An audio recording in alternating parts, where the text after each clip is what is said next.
受到國際同埋外界猛烈抨擊，喺營救行動度犯咗大錯。馬尼拉華裔市長艾弗瑞多同今次行動嘅現場總指揮馬尼拉警署署長馬格提貝一齊見傳媒。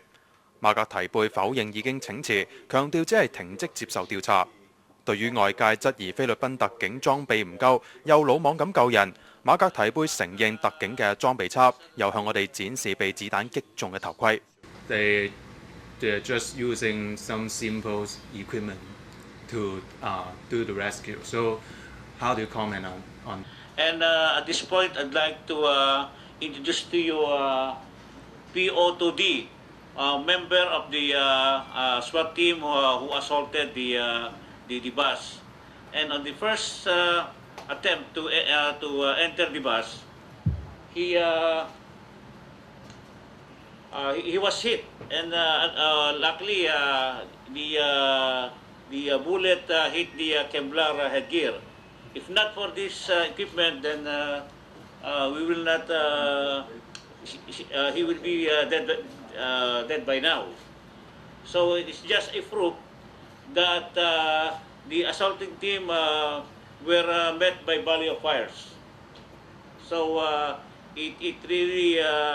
The reason why it took them some time before they were able to neutralize the hostage taker.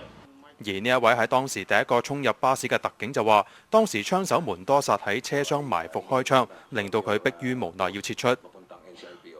市長就證實，帶領特警攻堅嘅4個小隊指揮官，亦都已經被解除職務。同時，警察特別行動隊嘅200個隊員，亦都已經繳出配槍，接受彈道檢驗。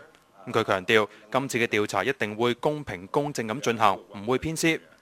暫時停職嘅馬格提貝係挾持事件嘅總指揮，當時佢係喺逃脫嘅旅遊巴司機聲稱人質全部死亡之後，下達攻堅嘅命令。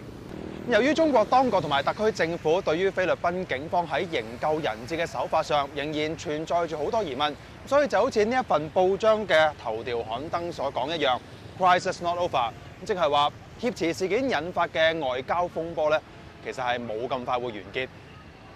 香港寬頻電視記者譚宇仲喺菲律賓馬尼拉報導。